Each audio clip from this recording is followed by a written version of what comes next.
Sebentar, kita masih sambil menunggu ya. Terima kasih ya sebelumnya sudah join di webinar kita hari ini. Saya lihat di sini ada beberapa member saya juga nih. Halo, senang banget ya ketemu di sini ya. Kita sambil nunggu teman-teman yang lain ya. Sebentar. Gimana nih puasanya hari keberapa ya ini ya? Hari ke-24? Aman, lancar jaya? Masih so far so good, kita udah memasuki 10 hari terakhir ya, nggak berasa ya. Aman, alhamdulillah. Halo. Bentar. Oke, gimana kabarnya hari ini teman-teman? Satu kata deh, coba satu kata yang menggambarkan hari ini. Halo juga, halo. Lemes, oke. Hujan nggak nih? Saya baru hujan nih. Alhamdulillah bahagia. Wah, alhamdulillah ya. Happy. Gimana nih kabar teman-teman? Laper, sabar. Berapa jam lagi ya? 5 jam lagi ya. Kita buka bersama. Ih, mau pulang kampung. Senang banget ya. Mau pulang kampung kemana nih Mbak Ririt? Alhamdulillah sehat. Wah, pada mulai prepare mudik ya ke Batam. Wah, seru banget. Nyebrang gak nih Mbak Ririt? Nyebrang sekalian. Biasanya pada nyebrang ya kalau dari Batam ya. Kalau Mas Anton kemana nih mudiknya nih? Kita sambil nunggu teman-teman yang lain. Mungkin kita akan mulai di lewat 5 ya. Sebentar.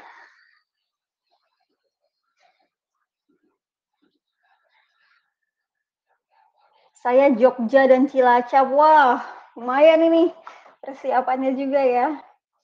Jogja katanya kemarin tolnya baru dibuka lagi tuh yang dari Semarang Jogja ya. Semoga lancar-lancar ya Bapak Ibu ya. Saya ke daerah khusus Jakarta sama dong kayak saya. Saya menikmati sepinya kota Jakarta ya yang biasanya chaos ya kan. Hanya di kesempatan momen Lebaran inilah Jakarta sepi dan perlu perlu dirayakan. Mudik ke Cempaka Putih, nice. Ya deh. Berarti masih di Jakarta juga ya, Pak Muslih ya. Oke, teman-teman yang lain bagaimana nih kabarnya hari ini? Bagaimana perasaannya hari ini? Boleh nggak di-share satu kata terkait perasaannya hari ini? Perasaannya bagaimana hari ini? Tadi ada yang lagi lapar, ada yang lagi happy, ada yang lagi lemas. Sabar ya, 5 jam lagi kita buka bersama di rumah masing-masing. Oke. Mudik ke Cempaka Putih. Alhamdulillah. Boleh dong saya dikasih pakai emoticon juga kayak lucu nih. Emoticonnya tapi terbatas ya. Nah, ini bisa send reaction juga nih. Alhamdulillah. Lagi feeling lovely atau lagi survive. Oke. Nice. Maaf ya kalau suara saya agak berisik nih, baru hujan deras tiba-tiba. Bersyukur. Wah, adem banget nih Mbak Dewi dengernya. Oke, karena udah lewat 5, kita langsung mulai aja kali ya ke pembahasan kita hari ini. Oke, assalamualaikum teman-teman yang baru datang. Selamat bergabung dalam webinar kita hari ini ya. Sebelum kita masuk ke pembahasan, izinkan saya menjelaskan terlebih dahulu terkait dengan tata tertib webinar ini ya. Maaf, suara saya kedengeran nggak ya? Soalnya agak berisik banget nih di sini. Aman nggak ya suara saya? Terdengar nggak bunyi hujannya ini? Dengar ya? Jelas ya? Oke, mantap. Hari ini kita mau bahas tentang dari bertahan hingga berkembang. Tadi saya lihat dari Dok Nevita ya tadi ya. Tadi dari Dok Nevita bilang lagi survive. Nah, dari bertahan hingga berkembang nih, kira-kira gimana sih caranya gitu. Jadi kita nanti nggak hanya bahas tentang surviving-nya aja, tapi gimana cara kita thriving juga dalam menghadapi tuntutan, dalam menghadapi tantangan yang ada dalam hidup. Oke.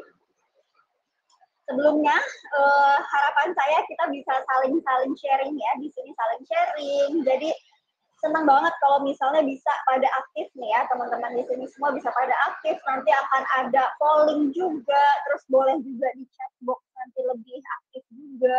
Dan kalau misalnya mau ada pertanyaan, boleh langsung ketik nama saya, @kisti. Ya. Kemudian boleh juga nih kalau misalnya, tapi saya malu nih kalau misalnya nanya pertanyaan saya gitu kan. Nggak apa-apa, karena kita bisa kirimnya sebagai private message gitu. Jadi jalur pribadi ya, jalur rahasia itu bisa juga. Nanti jangan lupa diklik send private message ya di pertanyaannya. Nah, kemudian materinya juga nanti akan bisa diunduh di akhir sesi gitu. Jadi nanti akan ada format PDF-nya. Ya, nanti bisa diunduh. Oke, next kita mau bahas, perkenalkan dulu, tadi saya belum kenalan ya, di sini juga ada beberapa member saya, halo, kita ketemu di layar kaca ya sekarang ya, jadi saya Kisti, saya biasanya dipanggil Coach Kisti, Mbak Kisti, Kak Kisti, bebas ya, saya adalah mental health coach di aplikasi Naluri, jadi saya orang beneran ya, yang kita biasanya mungkin tektokan, chat-chatan di aplikasi. Nah, ini saya lagi muncul gitu ya, nggak di dalam aplikasi, saya lagi keluar. Saya adalah seorang psikolog klinis dewasa dan isu yang menjadi ketertarikan saya biasanya tentang masa berduka, grieving ya, terus relasi interpersonal nih, relasi sama antara orang tua sama anak, relasi pasangan suami dan istri atau pasangan misalnya. Itu juga saya suka, kemudian manajemen stres dan pengembangan diri. Oke, nah ini ya, hidup itu adalah sebuah perjalanan. Jadi ibaratnya perjalanan itu bisa naik turun, ya, bisa berbelok-belok nih kayak di gambar ini ya, riwet banget nih kayaknya perjalanannya ya. Tapi pas yang satu hal yang pasti nggak ada yang mulus ya. Jadi kita memang hidup ini pasti ada sesuatunya, pasti ada tantangannya dan banyak hal yang terjadi dalam hidup kita. Di webinar ini kita akan berbicara tentang gimana sih cara untuk menguasai medan. Ya, kebayang nggak kalau misalnya supir bus Sumatera gitu ya, saya dari Sumatera kemudian itu tuh dia udah hafal banget jalanan biasanya gitu ya. Jadi kalau yang kelok-kelok pun juga dia udah tahu nih sudutnya mana dia harus nyetir belok. Nah, sama seperti itu gitu. Gimana sih caranya kita bisa lebih menguasai medannya? Atau misalnya pas kemarin Jakarta hujan ya, semalam Jakarta hujan, cukup chaos juga tuh pas hujan gitu, karena berjam-jam di jalanan. Nah, gimana sih caranya kita nggak istilahnya survive doang gitu ya. Kemarin teman saya juga ada yang kebanjiran, kemudian dia udah jadinya ibaratnya dia jalan 1 kilometer untuk menyusuri banjirnya tersebut. Nah, itu survive ya, itu bertahannya. Gimana caranya kita menghadapi ujian hidup. Tapi kita lebih dari itu, kita mau belajar gimana caranya kita bisa berkembang juga nih di tengah kondisi atau situasi yang lagi tidak nyaman gitu ya. Jadi gimana caranya ibaratnya kalau tadi melawan banjir gitu, gimana cara kita bisa sambil berenang misalnya di tengah kebanjiran itu, sambil lompat indah, atau misalnya sambil joget-joget melawan si kemacetan itu gitu, biar gimana caranya biar kita tuh bisa lebih enjoy the moment. Oke. Tapi sebelumnya saya pengen tahu dulu nih, mungkin kita akan ada polling di sini ya. Pengen tahu dulu, nah kira-kira gambar mana yang paling mewakili teman-teman semua di sini gitu. Misalnya di sini ada 3 gambar, mana sih yang paling relate dengan kondisi saat ini? Yang pertama itu tuh dia kayaknya lagi penuh percaya diri banget gitu. Lagi di top, kayak di hidup itu lagi ditanjakan, lagi di puncaknya gitu ya. Berambisi sekali, lagi semangat mengejar tujuan dan cita-citanya. Yang kedua itu ceritanya kayak lagi rushing gitu, kayak lagi kerepotan dengan berbagai peran yang dijalani gitu. Tiap pagi mau berangkat kerja tuh kayak mau perang gitu. Ini saya nomor 2 ya. Kayak mau perang apa dulu yang diurusin gitu kan. Nah yang ketiga lagi lost, lagi merasa stuck, nggak berdaya, lagi putus asa. Nah, kira-kira di sini teman-teman semua lagi di yang mana nih? Ini lagi kejar-kejaran antara yang kedua dan yang ketiga. Lagi di mana? Kita masih tunggu jawabannya. Sepertinya paling banyak tetap yang kedua ya, lagi di yang kedua. Berarti tiap pagi itu mungkin udah lagi capek mulu ya bawaannya ya, lagi kayak rushing, terus kerepotan, terus dengan berbagai peran. Oke, jangan khawatir, terima kasih atas kejujurannya dan poll ini juga rahasia, jadi tenang aja, nggak ada yang tahu. Terima kasih. Tapi mungkin teman-teman jadi penasaran nih, sebenarnya apa sih yang mempengaruhi gitu ya perasaan kita setiap hari? Kenapa sih kita punya perasaan demikian? Gimana sih kita bisa punya perasaan demikian? Misalnya saat ini lagi ngerasanya sedih, lagi ngerasanya putus asa, lagi ngerasanya juga loss tadi gitu ya, atau yang tadi teman-teman yang lagi ngerasa kerepotan, lagi struggling jalanin bermacam peran, sebenarnya apa sih yang mempengaruhi itu juga gitu ya? Salah satunya memang dari perasaan kita itu. Nah, mungkin ada yang udah tahu belum nih? Kalau ternyata 50% kondisi happiness kita, perasaan feel good kita itu tuh genetik. Jadi kalau misalnya teman-teman bisa lihat, kalau orang tuanya ya, bapak atau ibunya tipenya yang ramah, tipenya yang kayaknya suka ngobrol, chatty gitu ya. Nah, biasanya tuh nurun ke kita. Gitu. 50% lah, at least 50% itu baseline yang kita punya. Gitu. Jadi 50%-nya genetik, kemudian 10%-nya ini tuh dari faktor lingkungan. Gitu. Jadi misalnya, dan ini biasanya sifatnya hanya sementara ya, misalnya pas pernah nggak kalau karena mau lebaran nih, mungkin udah banyak yang beli baju baru ya, beli baju baru atau pas beli sepatu baru tuh rasanya excited gitu di awal. Tapi pas udah lama berjalan ya waktu tuh rasanya udah biasa aja ya gitu.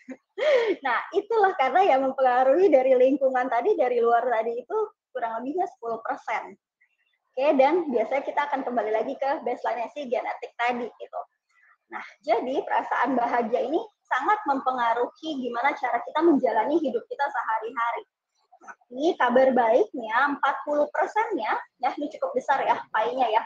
40%-nya itu perasaan bahagia itu adalah dari cara kita memiliki aktivitas yang disengaja atau keadaan pikiran kita. Gitu. Jadi kita memiliki pilihan ya terkait apa yang kita pikirkan dan lakukan, apa nih yang bisa bikin kita tuh bahagia gitu. Itu sumbangsinya 40%. Gitu. Jadi kita perlu memilah gitu ya, mana nih yang kira-kira bikin kita happy, mana yang bikin kita enggak happy gitu. Dan ini adalah kabar baiknya 40%-nya ada di tangan kita. Apalagi sih yang mempengaruhi selain tadi genetik, lingkungan, dan aktivitas kita, itu adalah yang mempengaruhi selanjutnya adalah tipe kepribadian kita. Gitu. Nah, di sini mungkin nanti ada poll ya, nanti ada polling, kira-kira teman-teman di tipe kepribadian yang mana nih, biar kita sama-sama tahu di sini. Di sini saya mau kenalin yang cukup mudah diidentifikasi ya, jadi ada 4 tipe kepribadian A, B, C, D. A itu orangnya biasanya misalnya punya personality yang kuat gitu, kompetitif, ambisius juga, cenderung perfeksionis gitu ya. Tapi kekurangannya jadinya karena saking perfeksionisnya suka gatel nih kalau ngelihat kerjaan orang dan pengen ngerjain semuanya sendiri. Nah, coba siapa ya udah mikir nih kayaknya saya, atau ada yang tipe B. Tipe B ini biasanya orangnya happy go lucky. Go with the flow, fleksibel, santai gitu ya, sans gitu, dikit-dikit sans gitu. Tapi kelemahannya karena suka terlalu santai gitu ya, ngerjain tugas biasanya mepet deadline. Kalau mau rapat misalnya jam 1, jam 12.59 baru jalan. Suka bikin deg-degan ya. Suka bikin riwah diri sendiri. Nah, si tipe C biasanya orangnya ini yang cukup rentan terhadap stres, lebih suka biasanya mengisi energinya dengan aktivitas yang sendiri gitu ya, introvert, terus suka detail, suka prepare semua jauh-jauh hari, tapi jadi terkesannya tuh kaku dan nggak fleksibel gitu ya. Sedangkan yang tipe D, kita mau polling ya, sambil polling, Michelle, can you please help pull out the polls? Nah, di sini ada polling nih. Kira-kira teman-teman tipe yang mana? Kalau di tipe C, Sorry, di tipe D, dia sukanya main aman. Ini biasanya followers banget gitu. Tapi minusnya kadang suka jadi pelin-pelan, sulit ambil keputusan. Nah, mungkin teman-teman di sini biasanya ada campuran gitu ya. Saya kayak tipe A atau tipe B nih, tapi tetap ada yang dominan. Ya, tetap dominannya di A deh. Nah, saya mau lihat kira-kira teman-teman banyakan di mana ya tipenya ya. Wow, banyak tipe A. Banyak yang tipe A nih. Nice. Oke. Nah, jadi lebih kenal ya. Dengan kita kenal kepribadian gitu, kita jadi lebih memahami nih biasanya kenapa sih kita punya perasaan seperti itu. Kenapa ya kita punya pikiran yang seperti demikian dan apa sih respon yang biasa kita lakukan gitu. Jadi kita bisa memprediksi kalau ada kejadian seperti ini responnya gimana ya gitu. Nah, juga selain itu kita juga bisa lebih memahami kepribadian orang lain gitu ya. Jadi bisa lebih berempati dengan perilaku orang lain juga. Wah, kebanyakan agak-agak ambis ya, 45%, hampir setengahnya itu di tipe A. Nice. Oke. Selain personality tadi kita udah bahas ya, yang mempengaruhi ada genetik juga, ada faktor lingkungan juga, ada faktor diri sendiri, kondisi internal state of mind. Kemudian ada tipe kepribadian, dan juga adalah dari generasi mana nih kita berasalnya. Gitu. Nah, selain tadi ya personality, kita bisa juga lihat nih dari generasinya. Di sini kita juga mau tahu nih nanti ada poll lagi, kira-kira teman-teman dari generasi mana, biar kita sama-sama tahu. Oke, tapi saya sambil bahas sedikit ya. Jadi, kenapa sih kita perlu untuk mengenal satu sama lain, kira-kira generasinya dari mana? Kalau misalnya teman-teman ingat ya, mungkin ada beberapa yang ngerasa, aduh, saya kok kayaknya nggak bisa deh kerja sama Gen Z gitu kan, pusing gitu, nggak cocok nih saya gitu. Nah, kalau misalnya kita tidak saling menyesuaikan diri, yang Gen Z tidak menyesuaikan diri dengan generasi Y misalnya, atau yang Y juga enggan berkoordinasi dengan yang Gen Z gitu, udah pikirannya udah, enggak lah, nggak bisa duluan, maka biasanya kita bisa sama-sama frustrasi nih jadinya gitu, nggak cocok, nggak klop, nggak bisa tune in gitu, susah gitu kan. Nah, kalau misalnya kerja sama Gen Z, padahal kita juga butuh satu sama lain gitu ya. Misalnya Gen Z di kantor saya itu kan sangat-sangat melek teknologi gitu ya. Sedangkan saya kan udah mama-mama gitu. Gimana sih? Nggak ngerti tuh caranya memanfaatkan teknologi gitu. Diajarin lah cara pakai misalnya chat GPT gitu. Ini Mbak, cara gampangnya udah pakai chat GPT. Misalnya gitu. Nah, kerjaan ternyata jadi lebih praktis gitu, lebih efisien.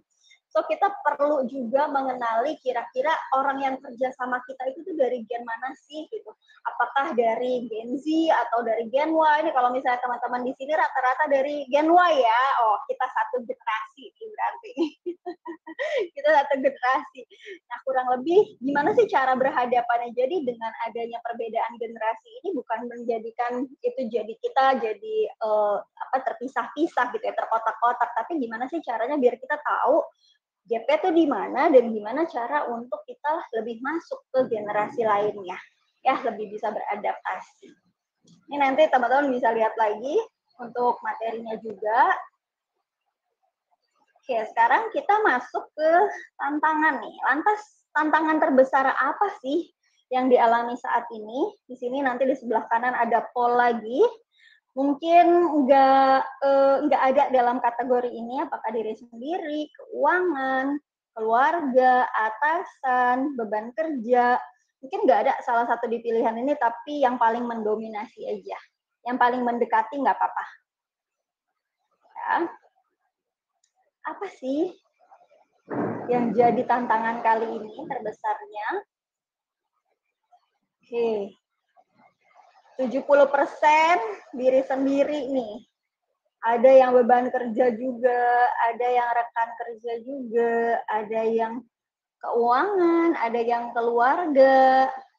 Oke, tapi paling besar di diri sendiri. Menarik ya. Oke, kita sambil tunggu ya. Menarik nih. Jadi yang paling besar ternyata diri sendiri dan sepertinya teman-teman menyadari gitu. Kayaknya tantangan terbesar saya untuk berkembang itu diri sendiri. Tapi kabar baiknya, kalau misalnya ini memang dari diri sendiri dan within our control gitu ya, maksudnya dalam, kayaknya kita masih bisa nih sebenarnya, tandanya teman-teman masih ada harapan nih untuk terus berkembang gitu, karena teman-teman aware, menyadari bahwa sepertinya faktornya ada di diri saya nih. Nah, itu yang akan kita pelajari hari ini ya. Jadi sebelum masuk lagi, saya mau kenalin yang namanya VUCA. Namanya lucu ya, VUCA ya, tapi artinya nggak lucu.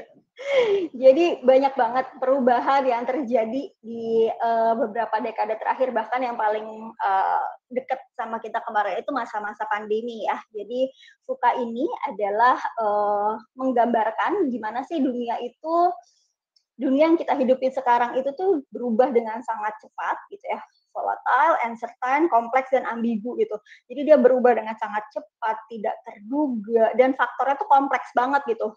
Banyak hal faktornya yang sulit dikontrol dan juga serba ambigu. Kita sulit nih memprediksi kira-kira apa ya yang akan terjadi misalnya 20 tahun ke depan, 10 tahun ke depan, itu susah gitu. Karena kayak kemarin ya, kondisi pandemi itu juga sangat membuat kita jadinya kesulitan gitu ya, ada ancaman gitu dalam kehidupan kita. Tapi kita perlu strategi nih, gimana sih cara kita bisa menghadapi si VUCA ini.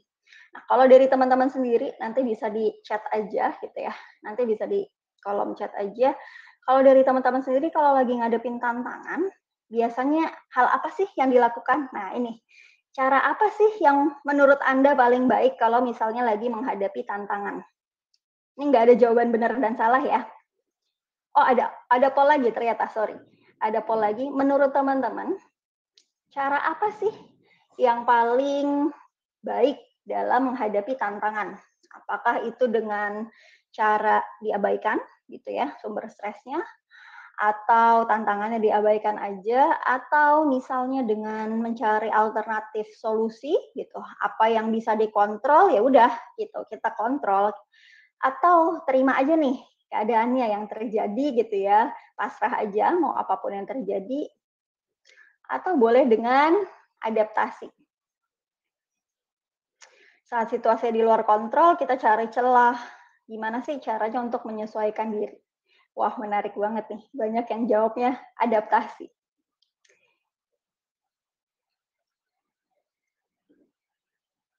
Oke.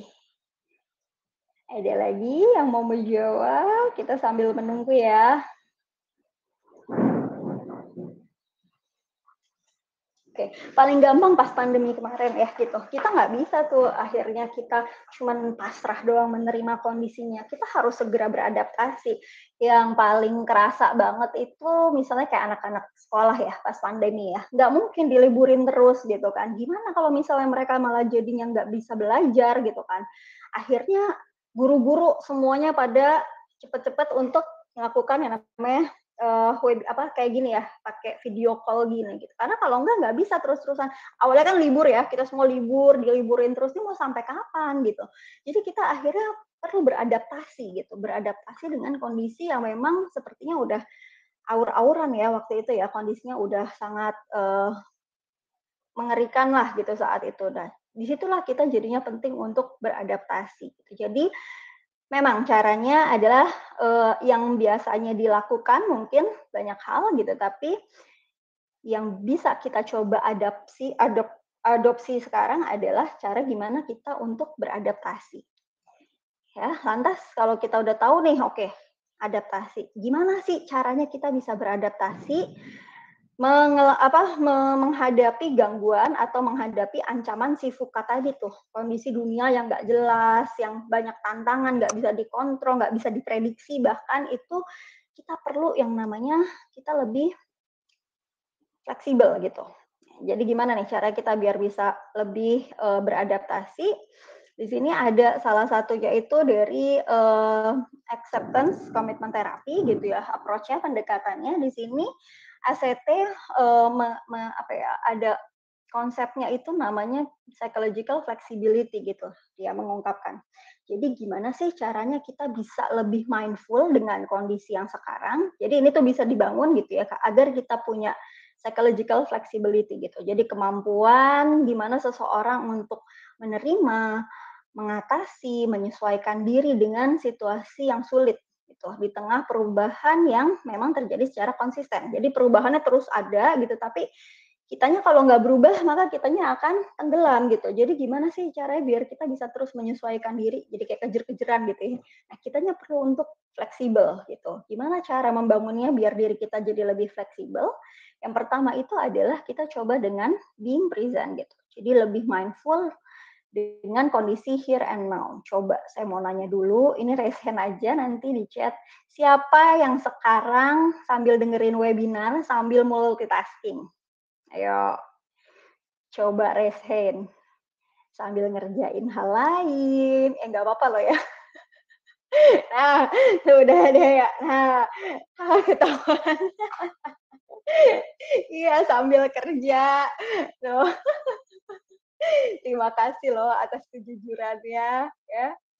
Nah, berapa banyak sih dari kita yang nggak benar-benar mindful gitu ya saat makan. Saya juga mau ngaku deh, kalau makan suka sambil Netflixan misalnya. Kalau mandi tuh suka sambil mikirin budgeting gitu ya. Nggak mau, saya Mbak sambil di jalan. Oke, nah coba deh kita ambil semenit aja waktu untuk mindful gitu ya, untuk bener-bener enjoy the moment gitu. Misalnya pas lagi capek nih di depan laptop gitu, kayak sekarang misalnya lagi di depan laptop juga, coba boleh tengok ke jendela gitu ya, jendela saya tapi lagi hujan, nggak bisa lihat langit gitu ya, untuk sekedar lihat langit misalnya, atau untuk sekedar lihat yang ijo-ijo gitu. Be mindful sama hal-hal yang ada di sekitar kita gitu. Ini buat kita biar lebih fleksibel dengan kondisi yang terus berubah. Oh, ada yang sambil main game ya, keren. Oke, lantas kemudian apalagi nih buat kita jadi lebih fleksibel, yang penting adalah kita juga punya values gitu ya. Values apa nih yang memang penting dalam hidup kita gitu. Jadi misalnya cari terus sampai ketemu kira-kira misalnya kerjaan gitu ya. Kenapa sih saya suka kerjaan ini gitu? Sampai ketemu motivasi intrinsiknya. Kalau saya boleh ambil contoh misalnya kerjaan saya sekarang gitu ya. Saya tuh seneng karena ini sejalan dengan values yang saya punya gitu. Value saya untuk terus berkembang, value saya untuk menolong orang lain, value saya untuk sharing gitu. Nah, saat kita ketemu values apa yang kita lakukan gitu ya, values apa yang sejalan dengan yang kita lakukan, itu biasanya kita juga jadi lebih enjoy, kita jadi lebih penuh passion nih untuk menjalaninya gitu. Jadi coba cari values-nya apa ya, dari dalam diri saya udah sejalan, udah align belum nih dengan pekerjaan saya. Atau main game, values-nya apa nih kalau main game? Nah, kemudian dari values tadi kita bergerak ke committed action-nya gitu. Dari situ kira-kira aksi nyata apa ya yang bisa kita lakukan gitu. Misalnya ada yang mau coba untuk jadi volunteer, ada yang mau menolong orang lain, atau misalnya ada yang mau coba untuk sekedar saya suka lihat tuh orang bawa makanan kucing, padahal dia nggak melihara kucing gitu ya, tapi dia suka tuh kasih makanan kucing di pinggir-pinggir jalan gitu. Nah, jadi coba lakukan act of kindness gitu ya. Ini biar melatih diri kita jadi lebih fleksibel juga. Kemudian juga sering-sering untuk observe sekitar kita. Observe kalau misalnya sadari gitu ya, pikiran-pikiran apa sih yang suka muncul pas kita lagi observing sekitar kita itu. Nah, kemudian diffusion saat kita menenangkan gitu ya, kadang kan kita nggak sadar tadi ya, kalau misalnya lagi nggak mindful tadi, lagi sambil ngapa-ngapain itu, pikiran kita tuh juga kemana-mana gitu. Take the moment gitu ya, pas lagi mumet banget, mau ketemu atasan, mau presentasi, coba ambil waktu sebentar untuk nenangin diri. Ya, misalnya ke toilet, sekedar cuci muka aja nggak apa-apa gitu. Perjalanan ke toilet pun sebenarnya itu cukup membantu kita untuk create space ya, create space di dalam otak kita biar nggak terlalu ruwet gitu. Dan kemudian mulai menerima hal-hal yang terjadi di dalam dunia kita. Nah, selain flexibility gitu, kita juga penting sekali toiletnya lantai 1, oh jangan ya, kalau itu kelamaan. Lantai 7 kantornya, toiletnya ke lantai 1 itu cuci mata ya namanya ya. Oke, selain flexibility, kita juga pastikan bahwa lingkungan kita ini sudah cukup aman belum ya buat kita. Gimana sih cara memastikannya gitu kan? Kadang kalau mungkin sekarang banyak yang bilang kayak lingkungan saya nih toksik nih, tapi kayak gitu. Nah, kita bisa ngecek nih, lingkungan kita beneran nggak sih gitu. Misalnya, contohnya ya, saat kita ini penting juga ya untuk kita menghadapi dunia si Fuka tadi yang nggak jelas tadi itu gitu. Cara ngeceknya misalnya pas lagi di rumah gitu ya, atau di kantor deh paling gampang deh. Nih, di lingkungan kantor, kira-kira teman-teman ngerasa kayak diterima nggak sama tim gitu. Sesimpel kalau misalnya ngelucu tuh pada ketawa nggak sih gitu. Merasa dihargai nggak, didengarkan nggak. Nah itu stage paling awalnya, psychological safety-nya. Gitu. Kemudian kita lanjut, kalau misalnya biasanya di level stage awal itu diterima, cukup diterima, kita lanjut ke stage selanjutnya. Gitu. Merasa nyaman kalau berbuat salah. Gitu.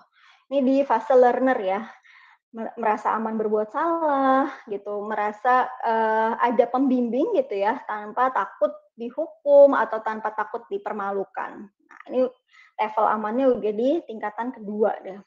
Kemudian level di kontributor nih, kita merasa dihargai dengan kontribusi-kontribusi yang kita berikan gitu. Kayaknya kalau misalnya lagi meeting-meeting, kita ditanyain pendapatnya gimana gitu. Nah, itu rasanya udah di level kontributor. Kemudian di level teratas itu ada challenger gitu. Di sini adalah gimana cara kita challenge yang status quo-nya gitu. Jadi kesempatan kita untuk speaking up-nya juga lebih banyak, aman juga untuk men-challenge ide-ide yang kita punya, kita ngerasa comfort juga untuk sharing opini, bahkan ngasih feedback ke orang lain tuh kita ngerasa aman gitu. Nah, ini udah di stage yang paling atas. Kira-kira teman-teman saat ini tuh lagi di stage mana nih? Even itu di kantor atau di rumah gitu. Nah, kira-kira kalau misalnya memang di stage awal gitu, apa yang perlu dilakukan buat naik tingkatnya? Nah, itu bisa dipelajari juga. Oke, selain itu, kita juga punya di sini yang namanya tadi ya, tadi kita udah belajar soal flexibility, kita udah belajar juga soal safety.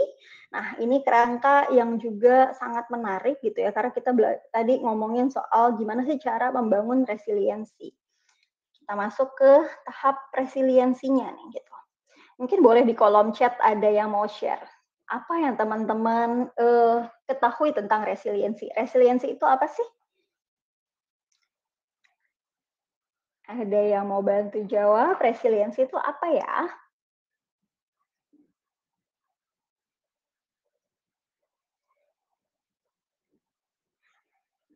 Resiliensi itu, oh tahan banting. Kemampuan bertahan dalam situasi yang sulit, pantang menyerah. Nice. Resiliensi apa ya? Kuat bertahan, bangkit dan pulih. Oke. Nice, saya suka banget nih. Kemampuan untuk bangkit dan pulih. Ada lagi, kuat bolone mas. Ini apa? Kuat bolone mas itu apa? Saya agak rooming.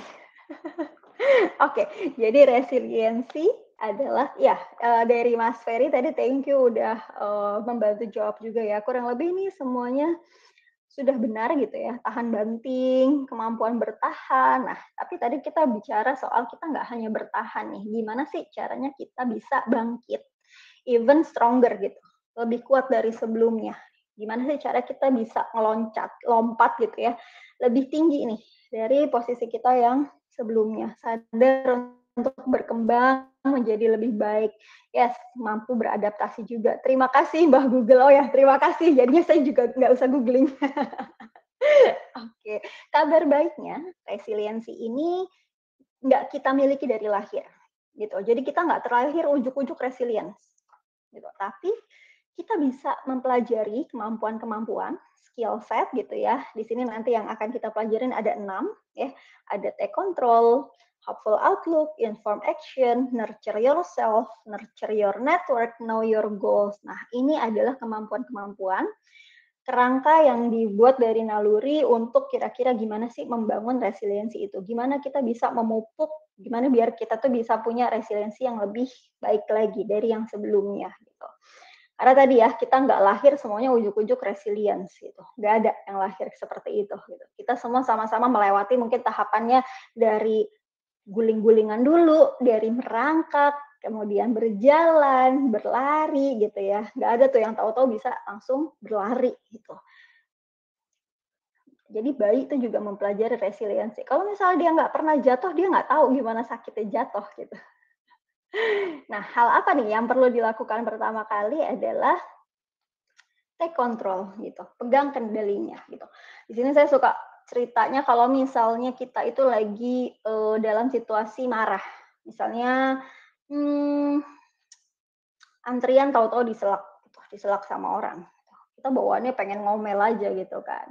Nah, saat kondisi kita terancam gitu ya, dalam tanda kutip terancam gitu, otak kita ini ngeluarin istilahnya hormon-hormon yang bikin kita tuh yang stres itu, hormon-hormon stres yang bikin kita oke, ini kita harus untuk langsung fight atau flight gitu. Nah, di bagian otak ada yang namanya amigdala. Ini yang dia buat ngeluarin istilahnya kalau misalnya tadi ada hormon yang keluar dari otak, dia itu ngembang si amigdalanya ini, gitu. Dia nge-hijack. Nah, posisinya si amigdala ini yang ngontrol pusat yang ngontrol emosi kita ini, posisinya dia duluan gitu. Jadi ini stimulus, jadi kebalik ya. Nah, dia jadi menghalangi si posisi bagian otak yang untuk kita mikir jernih, untuk kita ambil keputusan gitu. Nah, disinilah pentingnya kita menyadari bahwa ada kondisi-kondisi saat kita itu kayaknya lagi kepicu gitu ya, lagi kepancing emosinya. Nah, biasanya orang nyebutnya gitu, saya lagi kepancing nih emosinya gitu. Oke, lantas kita perlu sadari dulu bahwa yang pegang kendalinya adalah kita, bukan si emosinya. Kalau misalnya memang di saat-saat seperti itu kita nggak pengen untuk ngambil keputusan, nggak pengen untuk jadinya malah nyakitin orang lain gitu ya dengan kita ngeluarin kata-kata, maka kita sebaiknya punya keterampilan untuk oke, diam dulu aja. Gitu. Cara paling gampangnya adalah biasa dengan bernapas gitu. Karena paling gampang adalah kita kasih asupan nih, asupan napas buat si otak yang buat mikir. Karena kan tadi si amigdalanya membesar, si yang buat mikirnya jadi kekurangan napas gitu. Jadi sesimpel coba deh kita atur napas kita. Itu bisa membantu kita untuk lebih mengontrol, lebih memegang kendali dari situasi yang terjadi. Nah, kita coba untuk juga kita lihat gitu ya mindsetnya. Mindsetnya di sini adalah misalnya seperti dalam sehari deh pagi-pagi gitu, aduh rasanya hidup ini tuh kayaknya lagi berat banget, ya udah deh lihat aja deh apa yang akan terjadi nanti, enggak. Gitu. Dengan kita megang kontrolnya gitu, kita bisa bilang, kita bisa sambil afirmasi ke diri kita bahwa hari ini akan berjalan baik-baik aja semuanya. Gitu. Presentasi saya akan lancar, semuanya akan berjalan baik-baik aja. Jadi kita punya mindset bahwa memang semuanya akan baik-baik aja di hari itu. Kemudian yang kedua adalah hopeful outlook. Nah, di sini kita akan bicara lebih banyak lagi soal mindset gitu. Gimana sih caranya kita bisa melihat future kita, masa depan kita itu dengan lebih optimis. Ya. Semakin baik kita ngelihat diri kita di masa depan, itu tuh akan semakin termanifestasi ya kalau kata anak sekarang manifesting gitu ya foto apa misalnya rumah di mana gitu kan manifesting gitu judulnya. Nah, semakin kita baik nih melihat diri kita gitu, itu akan semakin termanifestasi juga dalam tindakan-tindakan yang kita lakukan gitu. Bisa coba juga adopsi untuk memiliki mindset yang lebih berkembang, growth mindset gitu ya. Misalnya melihat kegagalan itu sebagai kesempatan untuk belajar. Tantangan itu kita nggak lihat sebagai ancaman gitu ya, tapi kita lihatnya sebagai peluang. Atau feedback dari orang lain deh gitu. Kita nggak lihat itu sebagai yang destruksi kita gitu, yang menghancurkan kita, tapi ini adalah hal yang dibutuhkan untuk pengembangan diri. Nah, itu contoh-contoh gimana kita caranya mengembangkan growth mindset kita.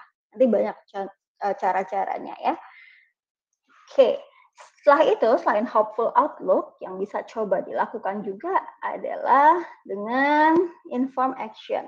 Oke, nah di sini ibaratnya pikiran kita itu adalah awan gitu ya, awan yang biru dan si worry cloud gitu ya, awan-awan pikiran-pikiran kira. Siapa di sini yang sobat overthinking? Ya, di sini ada worry cloud, jadi setiap pikiran kita itu adalah awan-awannya. Coba kita cek ke pikiran kita ini gitu.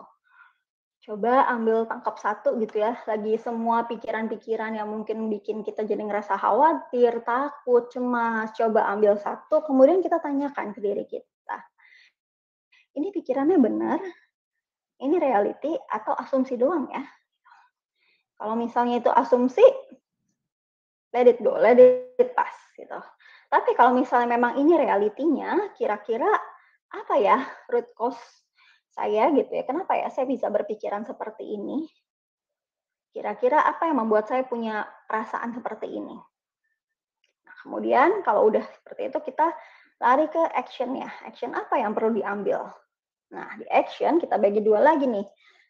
Aksinya ini tuh hal yang dalam kontrol kita atau bukan. Yang di luar kontrol kita itu contohnya cuaca. Kita nggak ada yang tahu ya, tahu-tahu hujan, tahu-tahu panas misalnya. Yang di luar kontrol kita itu pikiran orang lain tentang kita. Penilaian orang lain, perasaan orang lain tentang kita itu sebenarnya di luar kontrol kita. So let it pass. Ya, kita coba fokusin tenaga, energi yang kita punya ke hal-hal yang bisa kita kontrol. Ya, kalau kita nggak bisa change the situation-nya gitu, change the way, kita ngelihatnya gimana. Oke, ini memang perlu latihan gitu ya, karena tadi ya membangun resiliensi itu adalah skill set gitu yang memang perlu dilatih. Nanti bisa dilatih lebih lanjut. Nah, gimana sih caranya cognitive reframing itu semua ada di aplikasi Naluri, boleh banget dibaca-baca nanti di lessonnya cari aja cognitive reframing, gimana caranya untuk nge-reframe pikiran kita supaya kita bisa punya pikiran, kalau kita nggak bisa ganti situasinya, oke kita ubah point of view-nya, sudut pandangnya, cara kita ngelihatnya. Oke, tadi kita udah bahas THI ya. Next-nya adalah nurture yourself. Oke, nurture yourself ini kita berbicara soal self-care, self-help, self-love ya. Jadi gimana sih caranya kita bisa ngerawat diri sendiri? Ini penting karena dengan kita bisa merawat diri sendiri, kita jadinya bisa optimal juga, maksimal juga menjalani peran kita. Gitu. Kita misalnya sebagai karyawan iya, sebagai ibu iya, sebagai seorang anak juga iya, kakak iya, adik iya, banyak ya peran kita ya. Tapi sebelum kita bisa membagikan cinta kita, membagikan perhatian kita, membagikan sayang kita, yang terutama adalah kita nurture diri kita sendiri dulu. Pelihara diri kita sendiri dulu. Tuh. Dan ini bukan hal yang egois ya, bukan berarti kayak harusnya kamu duluin orang lain dulu dong, enggak gitu. Tapi dengan kita tadi mendahulukan diri kita, kita jadi punya lebih banyak energi untuk bisa membantu orang lain. Gitu. Jadi investasilah ke diri sendiri gitu ya. Gimana sih caranya gitu? Salah satunya memang dengan kita mengaktifasi hormon feel good yang ada di otak kita. Ada yang tahu nggak hormon feel good apa aja? DOSE, dose. Ada yang tahu ini kepanjangan apa aja? Nah, mungkin Mas Ferry mau menggoogle feel good hormon ada apa aja sih? Ada yang tahu? Endorfin, benar. E-nya endorfin, D-nya dopamin, benar. Ada lagi yang tahu? Atau ada lagi? Atau ada yang mau googling? Boleh. S sama O-nya apa nih? O sama S. Jadi kita butuh daily dose of this ya, of the hormone feel good-nya ini. Oke, kita bahas satu persatu ya. Jadi D-nya itu adalah serotonin, ya benar. Saya masih tunggu untuk yang O ya, berarti ya. D-nya itu, benar, oksitosin. Terima kasih Mas Rudi ya ini ya. Ya, jadi kita bahas satu persatu ya. Dopamin, dopamin itu adalah hormon yang keluar saat kita enjoying hobbies kita. Gitu.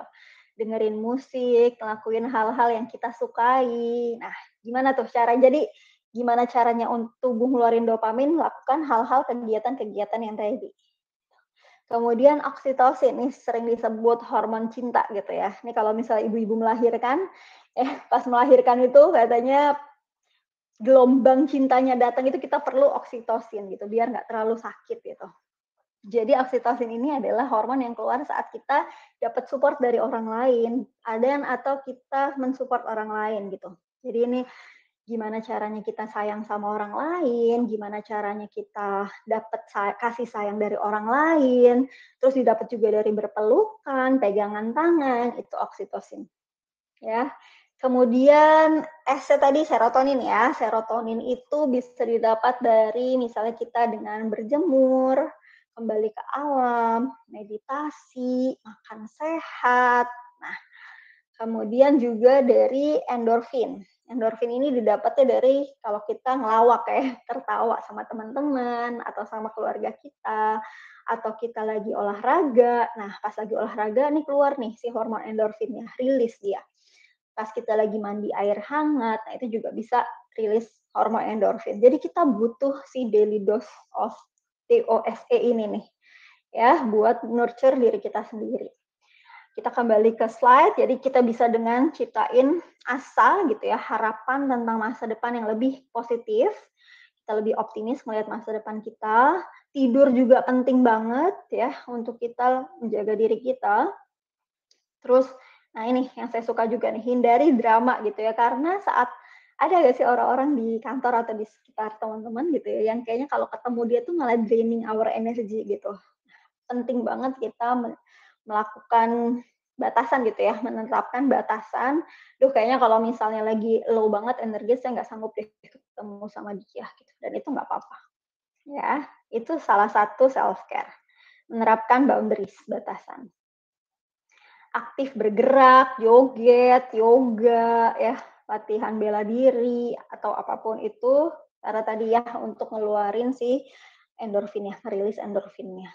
Temukan cara untuk mengekspresikan rasa syukur kita, gitu. Nah, ini juga syukur adalah hal yang sederhana gitu, tapi kalau misalnya kita lakukan terus-menerus gitu, dia jadi kayak investasi yang terus menggulung gitu. Jadi semakin kita mengekspresikan syukur kita, akan semakin bersyukur kita sama kehidupan kita, akan semakin positif juga nih pandangan kita terhadap hidup kita. Ya. Oke, selain dengan nurture, nah tadi udah nurture yourself, kita langsung lanjut sekarang ke nurture network. Gitu. Ini penting sekali untuk kita tetap menjaga, menjalin hubungan dengan orang lain juga gitu, dengan keluarga, dengan teman, dengan rekan di kantor, atasan, atau perusahaan tempat kita bekerja juga gitu ya. Gimana sih caranya gitu agar kita tetap terkoneksi nih. Yang penting adalah kita rutin gitu ya, rutin untuk terus berinteraksi sama mereka. Kalau misalnya memang, aduh kayaknya saya nggak sempet deh gitu. Kalau zaman sekarang kan yang penting kita juga konsisten untuk tetap terlihat ya, tetap terlihat ya walaupun nggak ketemu langsung, walaupun nggak teleponan langsung, walaupun nggak ngechat langsung misalnya, tapi sesimpel kayak coba deh nge-love-love-in kalau misalnya dia posting Insta story misalnya kayak gitu. Nah, itu menjaga juga kita tetap terkoneksi dan give and take gitu ya. Jadi jangan ujuk-ujuk tahu-tahu datang minta pinjam 100 gitu, enggak gitu. Tapi gimana sih caranya biar kita saling nih gitu, saling berhubungan dengan baik gitu, saling memberikan memberikan sayang juga, memberikan perhatian juga. Jadi kalau misalnya cuma satu pihak yang terus-teruskan memberi gitu ya, yang terus-terus kasih perhatian, lama-lama pihak itu akan mundur juga. Nah, inilah cara membangun koneksinya, terkoneksi. Biar kita tetap terus terkoneksi ya, satu sama lain. Yang terakhir adalah, ini cara untuk membangun resiliensinya, tahu juga tujuan kita. Kalau kita nggak tahu tujuannya mau kemana, lantas apa yang kita kejar gitu. Ya, kebayang nggak sih kita mau mencapai A gitu, tapi caranya kita nggak tahu karena tujuannya kita nggak tahu nih mau kemana gitu. Karena kita nggak punya tujuan yang spesifik. Nah, mungkin teman-teman ada yang udah tahu SMART goal, SMART. Boleh dong di drop strategi. SMART goal, adik tahu kepanjangannya? Ada yang udah tahu, ada yang belum tahu mungkin ya. Nanti untuk yang belum familiar, boleh banget buka aplikasi Naluri dan cari lesson SMART goal. Yes, spesifik S-nya. Ya. SMART goals, S, M. M-nya apa M-nya? Measurable. Nice. Spesifik, measurable, achievable. Ya, jadi tujuan itu yang baik adalah yang spesifik, yang bisa diukur. Tapi kalau udah bisa diukur juga yang bisa dicapai juga gitu ya. Jadi jangan yang ngadi-ngadi juga ya, yang jauh banget dari realitanya itu juga jangan gitu. SMAR, RT-nya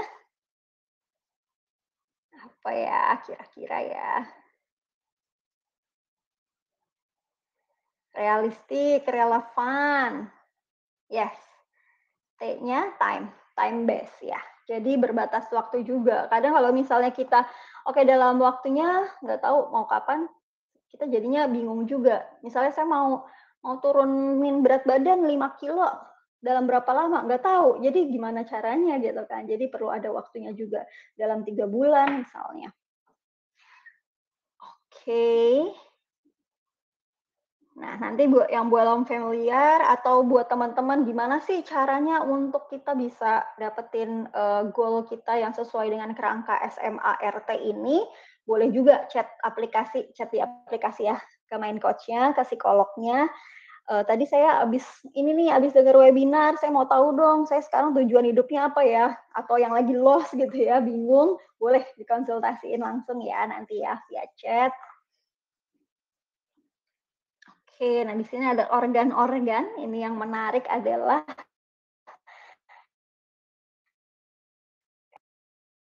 dengan sistem.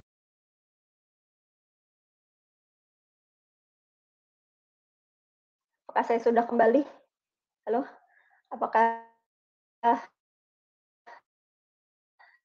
ada yang bisa mendengar saya? Boleh cek. Halo? Halo? Oh, sudah.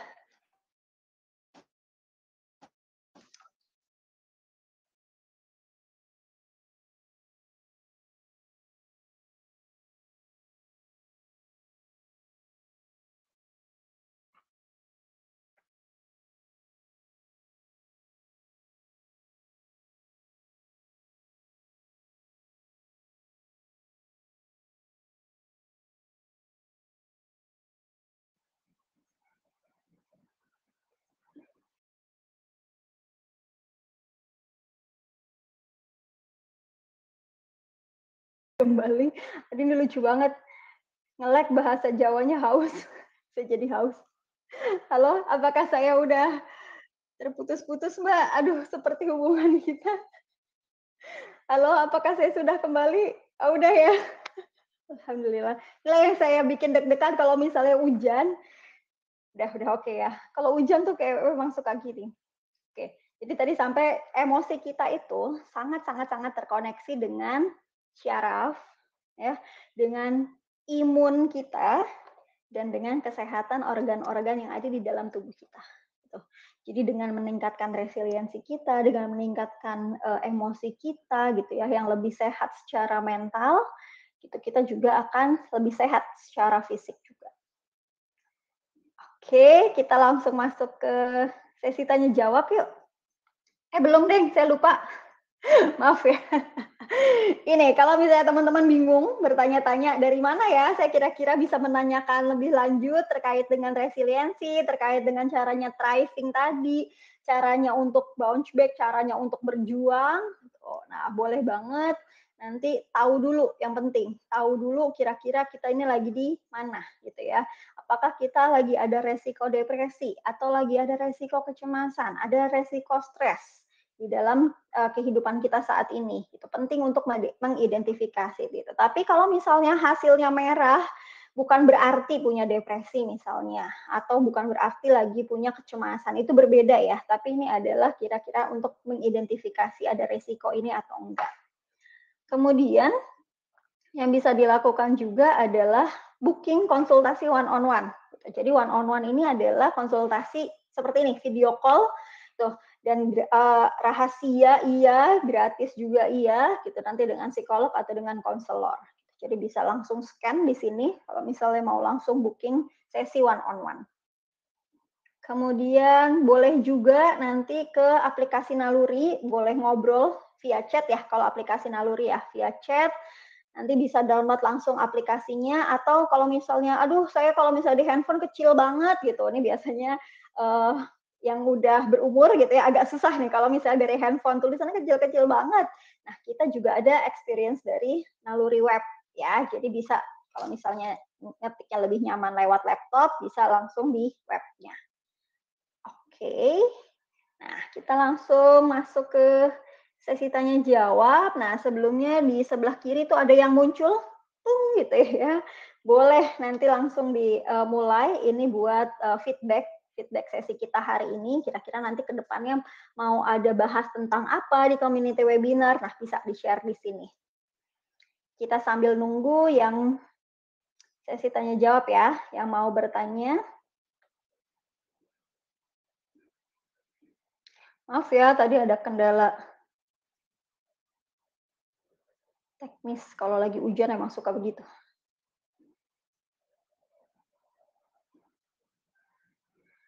Apakah mau ada yang bertanya? Saya tadi punya pertanyaan juga nih dari anonim ya. Pertanyaannya gini. Mana tadi pertanyaannya? Oke nih. Bagaimana mengatasi kondisi FOMO, fear of missing out, atau mengurangi tingkat keparahan FOMO karena menghambat grow? Nah, ada nggak di sini sobat FOMO? Saya juga suka FOMO nih. Misalnya FOMO itu kalau nggak diajak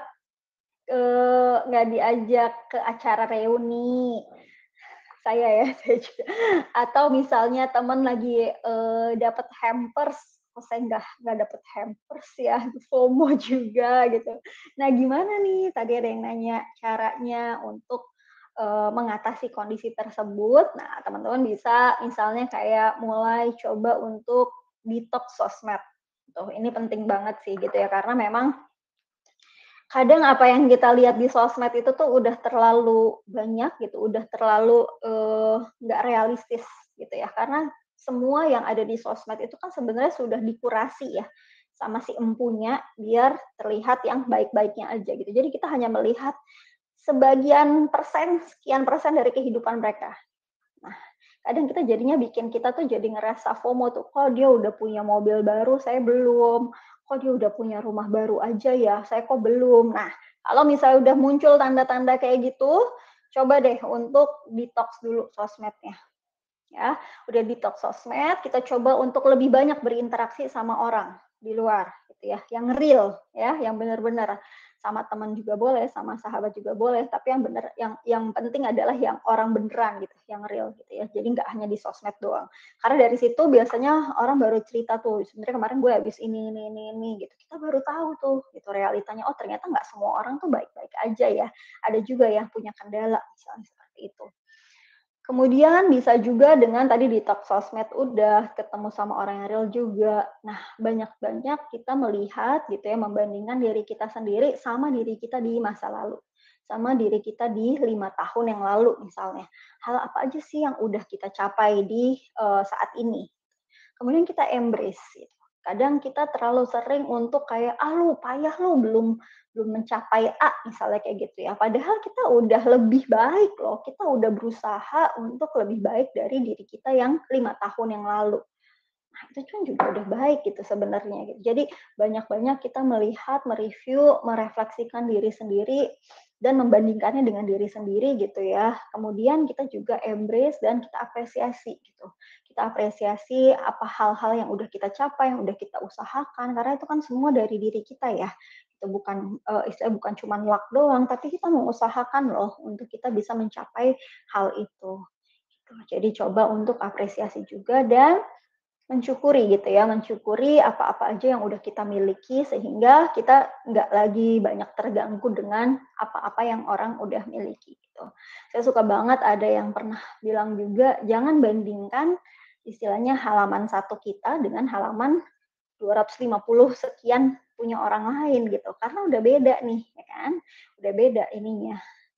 Udah beda istilahnya, halamannya aja udah beda gitu, terus babnya juga udah beda, chapternya udah beda gitu. Jadi jangan kita bandingin sama orang lain. Oke, ada yang mau nanya lagi?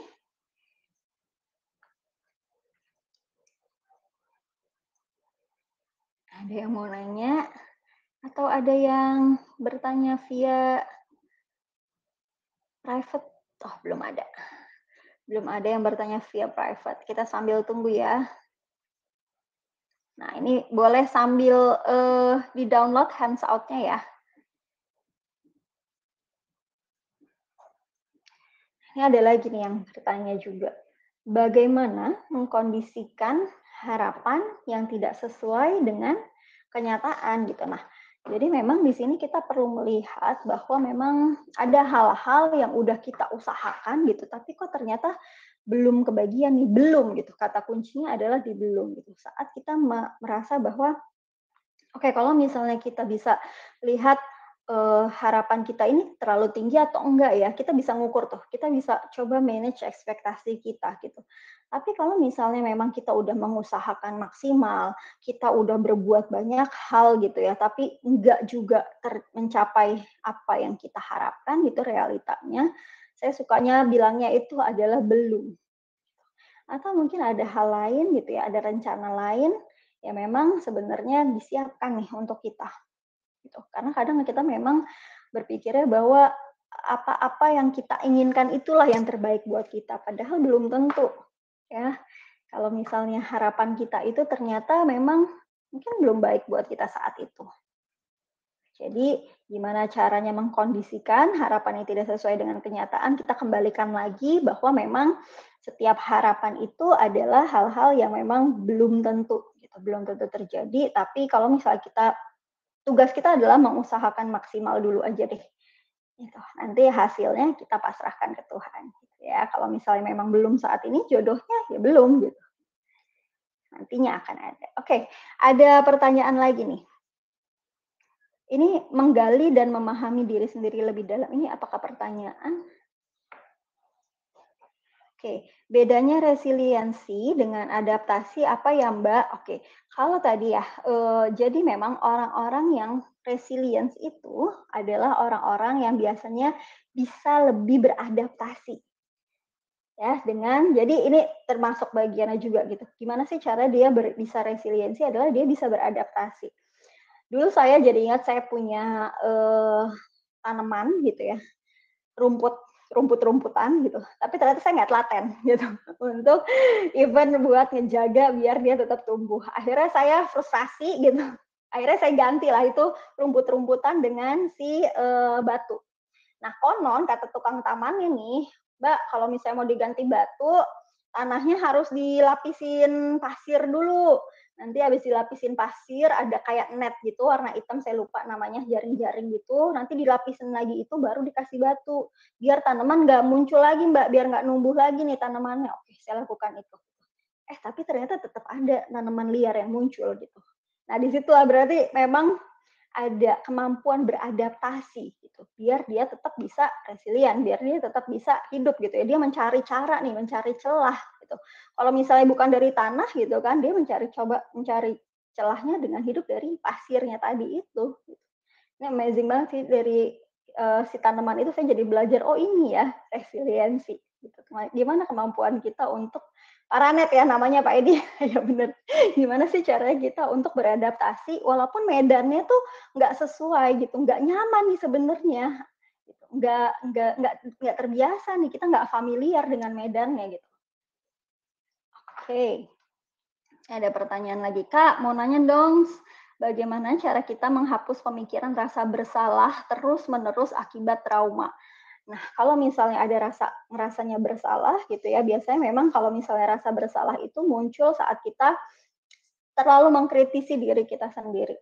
Kenapa sih kita bisa terlalu mengkritisi diri sendiri? Karena biasanya kita sulit melihat hal-hal baik apa sih yang ada di dalam diri kita. Gitu. Tapi ini kalau misalnya memang perlu tindakan lebih lanjut, kalau misalnya memang ini diakibatkan oleh trauma gitu ya, biasanya ini memang butuh konsultasi lebih lanjut gitu. Jadi saya sarankan untuk Pak Rudi ya, kalau sorry, Mbak Dewi. Mbak Dewi kalau misalnya memang mau konsultasi lebih lanjut via chat atau misalnya tadi via konsultasi one on one juga boleh. Ya, terima kasih Mbak Dewi. Jadi yang namanya rasa bersalah gitu ya, yang namanya trauma itu sebenarnya bukan kita hapus, memorinya akan tetap ada. Tetapi ini misalnya traumanya ya, gimana sih caranya kita tuh lebih growing gitu, lebih besar dari traumanya. Jadi kitanya nih yang akan, bukan trauma kita yang mendefinisikan diri kita gitu, tapi kitanya yang melihat trauma itu sebagai, oh ya udah itu kejadian, oke gitu. Ini bagian dari hidup saya, kejadian yang merupakan pelajaran buat hidup saya. Nah, kitanya semakin growing. Nah, itu ada tahapannya cukup panjang juga gitu, jadi nanti bisa dikonsultasikan lebih lanjut. Ya, langkah apa saja yang bisa dilakukan untuk menaikkan kalian ya stage seseorang dari kontributor menjadi challenger? Latihan. Ya, apakah memang dia udah cukup nyaman atau belum? Kalau misalnya memang kayaknya belum nyaman, jadi coba-coba testing out sama satu orang dulu aja nggak apa-apa gitu. Kalau misalnya satu orang itu minta feedback, gimana tadi gitu. Kalau misalnya saya bilang kayak gini, gimana kayak gitu. Jadi minta feedback, latihan terus gitu. Jadi biar kita lebih nyaman juga, kita ngerasa lebih aman, tenang gitu ya. Kalau misalnya kita bisa jadi tadi ya challenger tadi. Gitu. Jadi itu cara yang mungkin paling praktisnya ya. Ini kita satu pertanyaan lagi ya, maaf karena waktunya sudah agak mepet. Bagaimana merecharge kembali keadaan ketika kita merasa sedang demotivasi, Kak? Seperti kita bosan dengan aktivitas kerjaan dan lainnya. Nah, ini bagus juga. Jadi, kita perlu tahu dulu nih, energi apa yang paling defisit dari tubuh kita. Kebayang nggak? Jadi di tubuh kita itu ada yang namanya energi fisik gitu, untuk kita bergerak, emosional untuk kita berhubungan sama orang lain, terus ada energi mental untuk kita berpikir, bekerja, dan ada energi spiritual gitu. Gimana sih caranya kita untuk lebih punya makna dalam hidup ini gitu. Kita perlu tahu juga, kita perlu tahu dulu energi apa yang paling defisit dari tubuh kita. Ini juga ada alat tesnya, ada untuk kita mendeteksi energi apa yang paling defisit, itu duluan yang di-recharge. Gitu. Kalau misalnya lagi ngerasa demotivasi, kira-kira mungkin itu dari energi mental ya jadinya ya. Gimana nih cara untuk nge-recharge-nya? Kita bisa coba untuk diskusi sama orang lain misalnya. Apa sih yang menjadi motivasi dia untuk bekerja? Kita cari lagi values kita untuk bekerja itu apa? Motivasi intrinsik kita untuk bekerja itu apa? Kenapa sih kita perlu bekerja misalnya gitu. Kayak dulu saya misalnya saya jadi mau cerita, ini motivasi intrinsik pentingnya ya, bahwa memang saat dulu saya ini pejuang menurunkan berat badan gitu. Saat dulu motivasi saya menurunkan berat badan adalah biar kelihatan keren aja gitu, biar baju-baju juga muatnya enak gitu, kelihatannya pas gitu kan. Nah, ternyata itu bukan dari motivasi dari dalam diri saya gitu, tapi itu adalah motivasi dari luar gitu. Jadinya yang terjadi adalah naik turun terus tuh berat badannya, nggak stabil gitu kan. Saya udah bisa nurunin, nanti berapa bulan naik lagi, bisa nurunin, naik lagi, yoyo ya jadinya ya. Nah, gimana sih caranya biar saya akhirnya menemukan cara untuk saya lebih konsisten nih lifestyle-nya, perubahan pola hidupnya. Ternyata setelah saya nemuin motivasi intrinsik saya gitu. Jadi waktu itu saya sempat sakit, yang dimana membuat saya berpikir, duh kasihan nih anak-anak saya masih kecil, kalau misalnya dia sampai harus kehilangan orang tuanya atau misalnya dia harus apa ya pas pas saya tua itu harus ngurusin orang tuanya tuh kasihan. Jadi itulah motivasi intrinsik saya kenapa saya harus mengadopsi hidup yang lebih sehat. Nah, sama nih Pak, semoga Pak Edi nanti bisa chat juga sama coachnya kira-kira motivasi intrinsik apa sih yang Bapak cari di dunia kerja itu. Gitu ya. Tapi kalau lingkungannya nggak asik gimana ya Kak, holiday atau cuti sama dengan kerja dari rumah? Oh jadi nggak bisa ini ya, nggak bisa cuti gitu ya? Atau gimana nih? Oke, nggak apa-apa. Nanti kalau misalnya Pak Edi, kita bisa langsung ngobrol lebih lanjut di chat atau di aplikasi. Mohon maaf sekali karena waktunya kita sangat terbatas. Saya mau mengucapkan terima kasih banyak untuk teman-teman, Bapak Ibu semua yang udah hadir di webinar ini. Kita insya Allah ketemu lagi di webinar selanjutnya ya. Terima kasih semuanya.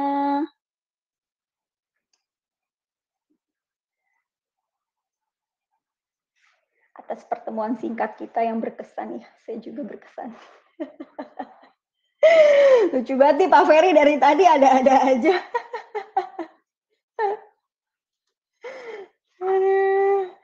Terima kasih.